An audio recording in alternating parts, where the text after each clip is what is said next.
मेरे प्यारे प्रतियोगी परीक्षार्थियों, मैं राम कृपाल आज पुनः आपके सामने जीएस और हिंदी की मिली जुली चर्चाएं प्रस्तुत करूंगा। आज तारीख हो गई 23 नवंबर 2024, दिन शनिवार। तो आइए चर्चाओं का क्रम प्रारंभ करते हैं। जैन धर्म के 23वें तीर्थंकर हैं श्री पार्श्वनाथ और इनका प्रतीक चिन्ह सर्प है। इसके अतिरिक्त भारतीय संविधान के अनुच्छेद 23 में मनुष्यों के क्रय विक्रय पर प्रतिबंध लगाया गया है। और 23 नवंबर को कौन सा दिन मनाते हैं अभी तो फिलहाल कोई जानकारी नहीं मिल पा रही है। अच्छा, ये बताइए इंग्लिश का 23वां अक्षर कौन है? आप लोग बताओ, बैठे जो सामने, अंदाजा लगा लें। डब्लू। 23वां अक्षर बताइए, आप लोग बताइए। डब्लू। फिर क्या आएगा? एक्स। फिर वाई। फिर जेड। तो 23वां अक्षर है डब्ल्यू। देखिए, जो लोग रीजनिंग लगाते हैं तो इस तरीके से अगर वो लोग सुन लेंगे तो उनको और थोड़ा आसानी हो जाएगी। मालूम तो सबको होगा, लेकिन जैसे जब सुनने से ज्यादा ज्ञान बढ़ जाता है उनका। अच्छा, ये बताइए भारतीय संविधान के अनुच्छेद 123 में क्या है? अनुच्छेद 123। अनुच्छेद 123 के अंतर्गत राष्ट्रपति महोदय अध्यादेश जारी करते हैं। आर्टिकल 123। चलिए और आगे चलते हैं।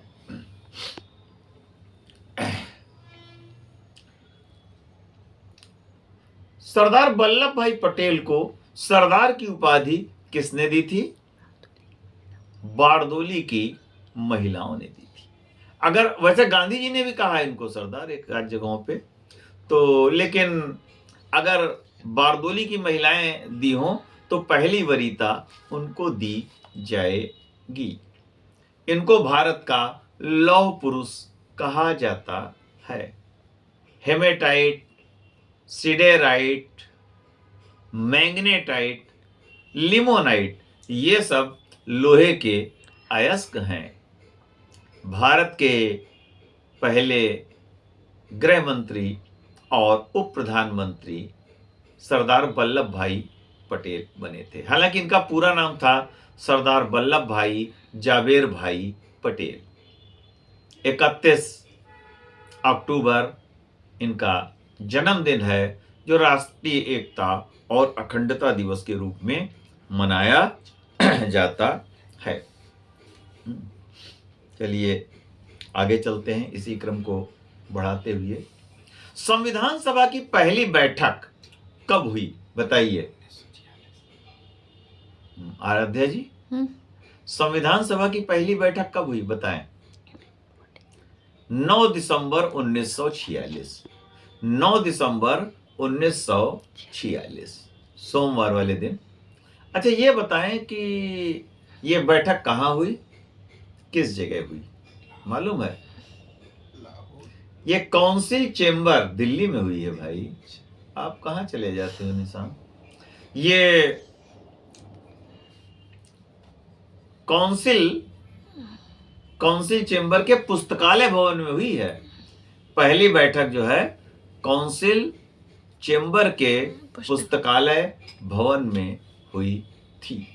अब ये तो पता ही है आपको, पहले अस्थायी अध्यक्ष सच्चिदानंद सिन्हा जी बने और फिर आगे डॉक्टर राजेंद्र प्रसाद। अच्छा, ये बताइए अजात शत्रु ये किन राष्ट्रपति की उपाधि है? डॉक्टर राजेंद्र प्रसाद।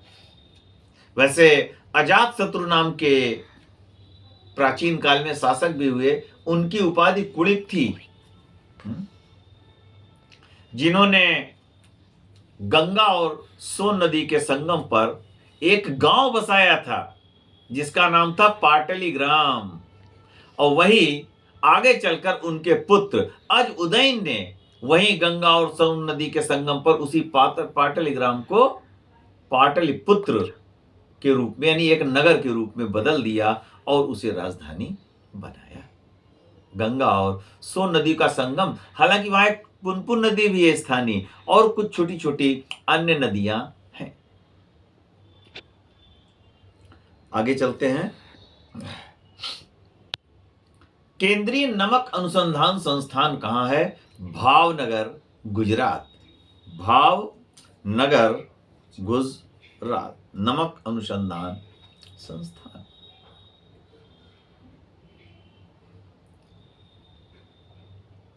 अभी हाल ही में महाराष्ट्र में विधानसभा के चुनाव संपन्न हुए हैं, और क्या कहना चाहिए, विधानसभा के चुनाव, महाराष्ट्र को पहले मराठवाड़ के नाम से जानते थे। मराठवाड़ सबसे अधिक जनसंख्या वाला नगर, नगर की बात हो रही है, महाराष्ट्र की राजधानी मुंबई है। एक समय कोलकाता की जनसंख्या आगे थी, लेकिन 1991 से मुंबई जो है कोलकाता से जनसंख्या के मामले में आगे हो गया। राष्ट्रीय स्टॉक एक्सचेंज, इसका मुख्यालय कहां पर है? बर्ली, मुंबई, और मुंबई में भी दक्षिण मुंबई। बर्ली, मुंबई, और विशेषकर दक्षिण मुंबई। वीर सावरकर हवाई अड्डा कहां पे है? पूरा नाम था इनका विनायक दामोदर सावरकर, लेकिन इनको वीर की उपाधि मिली, वीर सावरकर की भी उपाधि मिली। तो जो पोर्ट ब्लेयर हवाई अड्डा है, अंडमान निकोबार द्वीप समूह की राजधानी, तो उसका नाम वीर सावरकर हवाई अड्डा किया गया। अच्छा, ये बताइए, कृष्ण मेनन समिति, इसका संबंध किससे है? कृष्ण मेनन समिति, कृष्ण मेनन समिति, लोक उद्यम समिति। देखें, 1963 में कृष्ण मेनन समिति की सिफारिश के आधार पर लोक उद्यम समिति की स्थापना की गई थी। अच्छा, दक्षिण भारत में प्राचीन काल से मध्यकाल के बीच में नैनार संत रहते थे। नैनार संत शिवजी के उपासक थे, शैव। तो इन नैनार संतों की संख्या कितनी थी? नैनार संतों की संख्या कितनी थी? अब देखें, मैं एक उत्तर अलग से बताऊंगा आपको, फिर आप अंदाजा लगाएंगे। भारतीय संविधान के अनुच्छेद 63 में कहा गया है भारत का एक उपराष्ट्रपति होगा। अनुच्छेद 63, उपराष्ट्रपति। अब बताइए, नैनार संतों की संख्या कितनी थी? 63 63 थी। नैनार संतों की संख्या 63 थी। उत्तर प्रदेश में जो पहली महिला मुख्यमंत्री बनी, श्रीमती सुचेता कृपलानी, ये 1963 में उत्तर प्रदेश की मुख्यमंत्री बनी थी। याद आ रहा है? देखें, कभी कभी एक चीज को दूसरी चीज से जोड़ना पड़ जाता है। देखिए, ये वनडे कंपटीशन में याद करने के तरीके, विशेषकर जो टिक वाले क्वेश्चन हैं, वो आपके लिए लाभदायक हो सकते हैं। अच्छा, आप बताइए, कैसिनी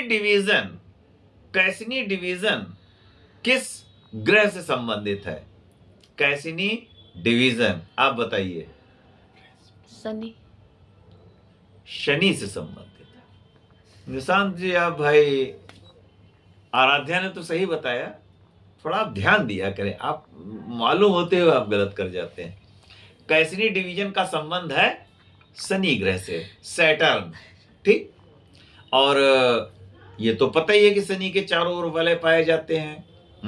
शनि ग्रह को आकाश गंगा सदृश ग्रह भी कहते हैं, शनि को गैसों का गोला भी कहते हैं, और जो मुझे जानकारी मिल रही कि सर्वाधिक चपटा ग्रह भी मानते हैं इसको। और शनि का सबसे बड़ा उपग्रह कौन है? टाइटन। जोर से बोले, इसमें शर्माने क्या बात है भाई, जोर से बोलिए। टाइटन। टाइटन। टाइटन ग्रह की खोज जो है, टाइटन उपग्रह की खोज डेनमार्क के निवासी हाइजीन क्रिश्चियन ने की थी। हाइजीन क्रिश्चियन ने की थी। तो सबसे बड़ा उपग्रह है शनि का टाइटन। उसके बाद आएगा रिया, उसके बाद आएगा ईयापेट्स। ये मैंने 3 क्रम में बताए। फिर उसके बाद तो फिर और भी कुछ वैसे तो बहुत उपग्रह हैं इसके, और उसमें एक इंसिलेडस है, और एक मिसास भी है, एक तेथिस भी है, और सबसे छोटा उपग्रह है पैन। सबसे छोटा पैन। हाँ, अब निशांत आपने सही बताने की चेष्टा की, इसलिए ध्यानपूर्वक आप इस चीज को सुने, ठीक है। केंद्रीय कागज एवं लुगदी अनुसंधान संस्थान कहां पे है बताइए? केंद्रीय कागज एवं लुगदी अनुसंधान संस्थान कहां पे है?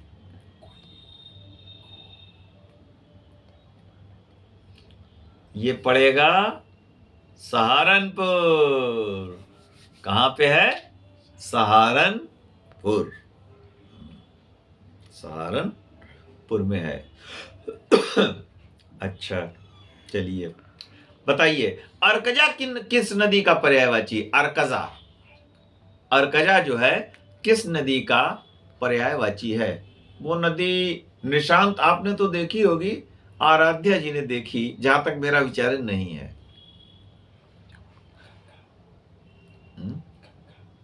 नहीं, गंगा तो आराध्या ने भी देखी है। भारत की सबसे बड़ी सहायक नदी कौन है? यमुना। वही तो बोल रहे थे। तो जोर से बोलिए आप, तो देखिए इशारों से नहीं, जोर से बोलिए तो हमें भी सुनाई दे। अब दूर आप बैठी हैं तो जोर से बोलिए। आपने क्या बताया था? यमुना। तो आपको जोर से बोलना चाहिए। अब ऐसे ही आप लोग क्या करते हैं, आते हुए प्रश्न गलत कराते हैं। जोर से बोलिए, यमुना। यमुना नदी जो है बंदर पुक्ष पहाड़ियों से निकली हैं, फिर यमुनोत्री आती हैं, ये उत्तराखंड में निकली हैं। ऐसा कहा जाता है, जैसा कि मैंने पढ़ा है कि अगर पिंड पर्वत ना पड़े गंगा और यमुना के बीच में तो ये नदियां वहीं मिल जाएं, लेकिन पिंड पर्वत के आ जाने से बीच में रास्ते अलग अलग होते हैं। तो भारत की राजधानी दिल्ली ये यमुना नदी के किनारे है। आगरा भी यमुना नदी के किनारे है।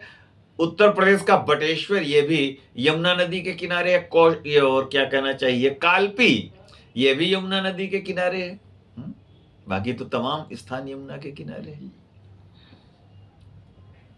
केन, बेतवा, चंबल ये यमुना की सहायक नदियां हैं। और फिर यमुना नदी भ्रमण करती हुई अंततः प्रयागराज में गंगा में विलीन हो जाती हैं। देखें, जहां नदियां आपस में मिली वही होता है संगम, लेकिन प्रयाग में बड़ी बड़ी नदियां मिल रही हैं, इसलिए इसको प्रयागराज नाम दिया गया। गंगा, यमुना और सरस्वती का संगम। हालांकि सरस्वती नदी अब विलुप्त हैं, लेकिन बताते हैं कहीं ना कहीं किले के पास दिखाई दे जाती हैं। अच्छा, ये बताइए, 1857 की क्रांति के बाद महारानी विक्टोरिया का घोषणा पत्र कहां पढ़कर सुनाया गया था? Minto park, Prayagraj. उत्तर मध्य रेलवे, सूबेदारगंज, प्रयागराज। उत्तर प्रदेश लोक सेवा आयोग का मुख्यालय, प्रयागराज। कई चीजें हैं, बाकी फिर आगे चर्चा करेंगे। थोड़ी थोड़ी सुने ताकि आपको याद बनी रहे। आइए फिर चलते हैं तो यमुना के भी कई पर्यायवाची हैं। एक तो मैंने अर्कजा बताया है, और भी कई हैं, कालिंदी है, भानुजा, रवि तनया और तरणि तनुजा, अर्कसुता है, और भी कुछ मालूम है, और भी इनकी कुछ अन्य नाम है इनके। अच्छा, आइए, प्रेम वाटिका किसकी कृति है? प्रेम वाटिका, जोर से बोलिए, ऐसे नहीं, जोर से बोले। रस खान। रस खान। रस खान का वास्तविक नाम था सैयद इब्राहिम। ठीक, ये कृष्ण के अनन्य भक्त थे, और इन्होंने कहा कि मानुष हो तो वही रस खान, बसो ब्रज गोकुल गांव के ग्वारन, जो पशु हो तो कहा बसु मेरो, चरो नित नंद की धेनु मझारन। इन्होंने कहा कि अगर मैं पुरुष के रूप में जन्म लूं, तब उन ग्वालों के बीच में जन्म लूं जिनके साथ कृष्ण जी गाय चराते थे, खेलते थे। अगर मैं जानवर बनूं तो वो गाय बनूं जिनको कृष्ण जी चराया करते थे। पक्षी बनूं तो उस पेड़ पर जाकर के, कोयल के रूप में उस पेड़ के ऊपर जाकर के बोलूं जिस पर कृष्ण जी बंसी बजाते थे। और भी उन्होंने बहुत बातें कृष्ण जी के प्रेम में कही हैं। या लकुटी अरु कांवरिया पर, राज तिहु को तजी डारो, आठों सिद्धि नौ निधि के सुख, नंद की गाय चराए बिसारो। ये इन्होंने कहा है। और भगवान कृष्ण के प्रेम का वर्णन करते हुए कहते हैं कि जिससे मिलने के लिए बड़े बड़े देवता तरस जाते हैं, वो प्रेम के वशीभूत होकर के ग्वाले और ग्वालिनों के साथ नाचने लगते हैं। कहने का मतलब है कि भगवान प्रेम के भूखे हैं, ऐसा रसखान जी कहते हैं। पुस्तक का नाम है प्रेम वाटिका, वास्तविक नाम सैयद इब्राहिम। चलिए आगे चलते हैं। भारत में टेलीफोन सेवा कब प्रारंभ हुई? टेलीफोन सेवा 1882, अंग्रेजों के समय 1882 में टेलीफोन सेवा प्रारंभ हुई थी। 1882, यानी उस समय भारत में लॉर्ड रिपन का कार्यकाल था, और 1882 में शिक्षा से संबंधित हंटर आयोग आया। हंटर आयोग ने माध्यमिक शिक्षा पर बल देने की वकालत की थी। शिक्षा की बात चली तो मध्यकाल में हिंदू शिक्षा के बड़े केंद्र क्या कहलाते थे? टोल। क्या कहलाते थे? ये मध्यकाल की मैंने बात की, और ये 1882 तो आधुनिक काल आ जाता है। टोल कहलाते थे मध्यकाल में। और एक सलक नाम की परीक्षा भी होती थी, सलक। उस परीक्षा में क्या होता था? किताब दी जाती थी, पुस्तक, और उसमें सुई चुभाई जाती थी, और जिस पृष्ठ तक सुई पहुंच जाती थी, उस पृष्ठ की स्पष्ट व्याख्या उस पन्नों तक जो है विद्यार्थी को करनी पड़ती थी। चलिए आगे बढ़ाते हैं क्रम को। लौह इस्पात कुल्टी भारत के किस राज्य में है? लौह इस्पात कुल्टी भारत के किस राज्य में है? हाँ, अगर असम जाएंगे तो उस राज्य से होकर जाना पड़ेगा आपको। बंगाल, पश्चिम बंगाल में पड़ता है कुल्टी। इसकी स्थापना 1874 में हुई। कब हुई? 1874 में। अब देखें, 74 से एक मुझको जानकारी दिमाग में आया। भारत में जल प्रदूषण एवं निवारक अधिनियम पहली बार कब लागू हुआ? जल प्रदूषण एवं निवारक अधिनियम कब लागू हुआ? अंदाजा आप लोग भी लगाएं। 1974, यानी कुल्टी की स्थापना के 100 साल बाद 1974 जल प्रदूषण एवं निवारक अधिनियम। अच्छा, हिंदी काव्य का प्रथम, हिंदी साहित्य का छायावाद का प्रथम काव्य क्या माना गया है? झरना। झरना पता ही होगा किसने लिखा है? जयशंकर प्रसाद ने। स्कंदगुप्त नाटक किसने लिखा है? स्कंदगुप्त नाटक किसने लिखा है? स्कंदगुप्त, जयशंकर प्रसाद जी ने। बाकी तो कई चीजें हमने आपको बताई थी। कल हिंदी के संबंध में आप लोगों को मैंने कुछ याद कराया था, शायद याद हो कि नहीं, बताइए। हिंदी वो भारत में ये मैं याद करा रहा हूं, कल मैंने बताया था, आज फिर ताकि याद हो जाए। भारत में शिक्षा मंत्रालय के अधीन वैज्ञानिक एवं तकनीकी शब्दावली आयोग कब बना? 1961। देखिए बहुत सी चीजें जो हैं आप लोगों को बतानी पड़ती हैं।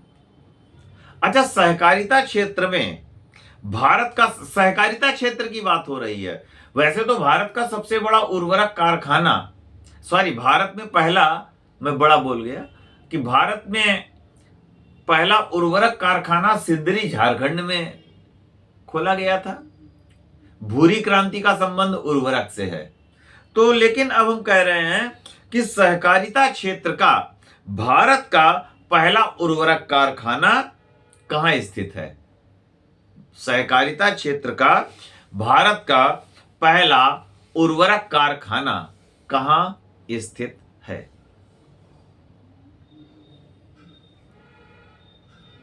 फूलपुर। फूलपुर सहकारिता क्षेत्र की बात हो रही है और सबसे बड़ा उर्वरक कारखाना जो जानकारी मिल रही है। और ये फूलपुर तो पता ही होगा आपको, प्रयागराज के पास है। और पंडित जवाहरलाल नेहरू जो है, जो भारत के पहले प्रधानमंत्री थे, पहली बार फूलपुर से ही लोकसभा के लिए चुने गए थे, पहली बार। आइए आगे इसी क्रम को बढ़ाते हैं। कोंकण रेलवे का मुख्यालय कहां पे है? पणजी। पणजी। पणजी किस नदी के किनारे है? पणजी किस नदी के किनारे है? बताइए। पणजी। ये रामायण काल में, रामायण के जो पात्र हैं भरत, भरत की पत्नी का क्या नाम था? जोर से बोले। मांडवी। मांडवी। बोल रही आप सही है, लेकिन जोर से बोले, इंटरव्यू में आपका गड़बड़ हो जाएगा, क्योंकि जब धीरे बोलिएगा है। मांडवी नदी के किनारे। अच्छा चलिए आगे चलते हैं। ये सॉरी क्या हुआ बताइए। चलिए आगे चलें। अच्छा बताइए, काली क्रांति का संबंध किससे है? काली क्रांति का संबंध पेट्रोलियम। पेट्रोलियम। पेट्रोलियम। ये भारत में पेट्रोलियम विश्वविद्यालय कहां पे है? भारत में पेट्रोलियम विश्वविद्यालय किस स्थान पे है बताएं? भारत में पेट्रोलियम विश्वविद्यालय किस स्थान पे है? क्या बता रही? देहरादून। यही बताया था। ऐसे थोड़ी ना होगा, जोर से बताइए भाई। अब कह दो कि हमने ऐसे नहीं, जोर से बोलिए तब आपको समझ में, भाई अन्य लोग भी सुनेंगे। ऐसे तो आप बोलेंगे नहीं, कहते हैं जंगल में मोर नाचा किसने देखा? किसी ने नहीं। किसी ने नहीं देखा है। अच्छा इसी में एक शब्द होता है, चलिए आपने याद दिलाया, अरण्य रोदन। इसका अर्थ क्या हुआ? ये मुहावरा है, अरण्य माने जंगल और रोदन माने रोना, यानी जंगल में रोना। तो इसका अर्थ क्या हुआ? निष्फल निवेदन। अब जंगल में बैठ के रो रहे, कौन सुनेगा जाकर के? शहर में तो शायद सुना ले, कोई सुनेंगे, यहां भी नहीं, लेकिन एक कहा जाता है कि वहां बोले जहां कुछ लोग सुने, कानों तक आवाज पहुंचे। अच्छा बताइए, एल्युमिनियम का अयस्क क्या है? बॉक्साइट। उत्तर प्रदेश में एल्युमिनियम फैक्ट्री निजी क्षेत्र में सोनभद्र डिस्ट्रिक्ट में है। तो ये सोनभद्र में किस स्थान पे है बताइए? रेणुकूट। बिरला ग्रुप की फैक्ट्री है। किसकी? बिरला ग्रुप की इसके पहले तो आदित्य बिरला जी थे, हो सकता है कुछ चेंज हुए हो, मतलब बिरला ग्रुप का ही कोई व्यक्ति बन सकता है। जबकि टाटा ग्रुप के जो चीफ थे आदरणीय रतन टाटा जी, उनका निधन हो चुका है। उन लोगों का भी बड़ा योगदान रहता है, हैं? अच्छा ये बताइए, मधुबनी चित्रकला किस प्रदेश में है? बिहार में। मैला आंचल, मैला आंचल ये हिंदी के किस विद्वान की कृति है? जोर से बोले, ऐसे नहीं, ऐसे तो कोई सुन ही नहीं पाएगा, जोर से बोलिए। फणीश्वर नाथ रेणु। क्या बता रही हैं? फणीश्वर नाथ रेणु, ये भी बिहार में इनका जन्म हुआ था। अरे चलिए, बिहार के किस विद्वान को कनिष्क अपने साथ अपनी राजधानी पुरुषपुर पेशावर ले गए थे? बताइए। अश्वघोष, अश्वघोष, जिनकी पुस्तक है बुद्ध चरित्र, जिसे बौद्धों की रामायण भी कहा जाता है। जो चौथी बौद्ध संगति हुई है, अश्वघोष जी उसके उपाध्यक्ष थे, अध्यक्ष नहीं। अध्यक्ष तो आप जानते होंगे, जोर से बोले, ऐसे नहीं। वो तुम बोलो, ऐसे नहीं, जोर से बोलो। वसुमित्र। अध्यक्ष थे वसुमित्र, उपाध्यक्ष जोर से आप बोलो। अश्वघोष। हाँ, अश्वघोष। भाई जोर से बोलोगे तभी तो याद होगा। कुंडल वन कश्मीर में ऐसा हुआ था। भाई आप बोलोगे नहीं तो फिर समझ में कैसे आ पाएगी कोई चीज है? जब बोलोगे तभी आपकी समझ में आएगी। अच्छा ये बताइए, कौन सा प्रदेश लोकसभा के लिए 13 मेंबर भेजता है? पंजाब। 5 नदियों की भूमि, 5 नदियों की भूमि। अच्छा, संथाल जनजाति भारत के मुख्यतः किस प्रदेश में निवास करती हैं?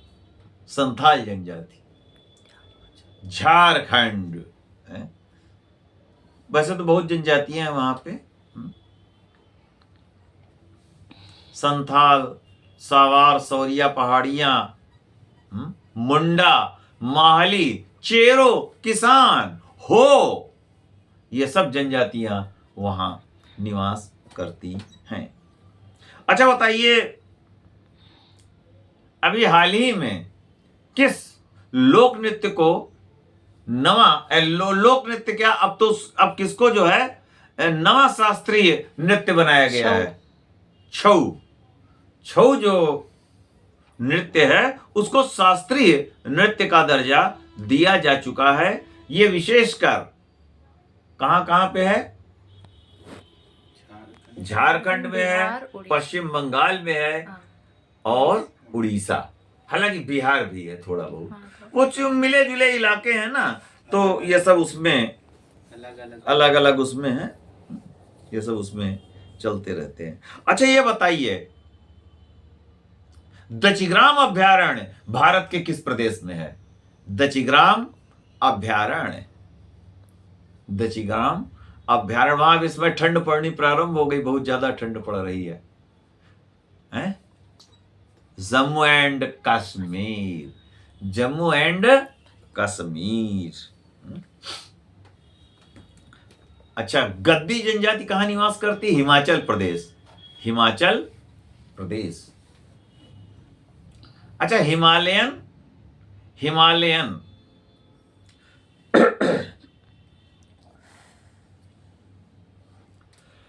हिमालयन पर्यावरण, हिमालयन पर्यावरण संस्थान कहां पे है? शिमला। हिमाचल प्रदेश लोकसभा के लिए 4 मेंबर भेजता है। पहले इसका नाम रखा गया था, जब बना था 77 में, समशीतोष्ण पर्यावरण संस्थान, फिर बाद में हिमालयन पर्यावरण संस्थान 98 में किया गया। अच्छा, ये वर्ली जनजाति कहां निवास करती? वर्ली जनजाति कहां निवास करती है? दादरा और नागर हवेली। वर्ली जनजाति जो है दादरा और नागर हवेली नामक स्थान पर निवास करती है। अच्छा ये बताइए, हिंदी में आ जाएं। हिंदी में एक पाठ है बाबा भारती जिसके प्रमुख पात्र हैं, उसका नाम है हार की जीत। और उसमें वो कहानी बाबा भारती के घोड़े पर केंद्रित रहती है। तो बाबा भारती के घोड़े का क्या नाम था? सुल्तान। मतलब बाबा भारती साधु हो गए थे और किसी चीज से उनको मोह नहीं था, लेकिन उन्हें अपने घोड़े सुल्तान से बड़ा मोह था। और जैसा कि लेखक ने इसमें बताया कि एक डाकू खड़क सिंह जो है वो बाबा भारती का तो सम्मान करता है, लेकिन घोड़े को देख के कहता है कि इसको हम ले जाएंगे। और बाबा भारती दिन रात मतलब उसकी चौकीदारी करते हैं। लेकिन अचानक वो डाकू जो है अपाहिज बन करके धोखा दे करके वो घोड़ा उनसे ले लेता, धोखा दे करके। तो बाबा भारती घोड़े को भूल जाते हैं। और इसमें लेखक ये बताना चाहता है कि बाबा भारती के मन में क्या उभरती है? मानवता। बाबा भारती केवल इतने ही उस डाकू से कहते हैं कि भाई घोड़ा तो तुम ले जाओ, लेकिन एक हमारी प्रार्थना है कि इस घटना को किसी के सामने कहना नहीं, क्योंकि अगर लोग जानेंगे तो कोई किसी अपाहिज की फिर मदद नहीं करेगा। ऐसा लेखक ने बताया। तो बाद में खैर उस डाकू को पश्चाताप हुआ और घोड़ा बांध गया। कहने का मतलब है कि उन्होंने मानवता को बताया। तो इसके लेखक तो मैं भी बताए दे रहा हूं। पाठ का नाम था हार की जीत और इसके लेखक हैं श्री सुदर्शन। और वैसे श्री सुदर्शन जी का वास्तविक नाम श्री बद्रीनाथ भट्ट था। श्री बद्रीनाथ भट्ट। ठीक, चलिए आगे इसी क्रम को बढ़ाते हैं।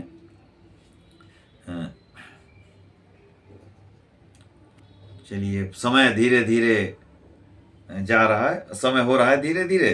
फिर एकाध प्रश्नों के साथ ही मैं अपनी वाणी को विराम दूंगा। केंद्रीय उपोष्ण बागवानी संस्थान कहां पर है? केंद्रीय उपोष्ण बागवानी संस्थान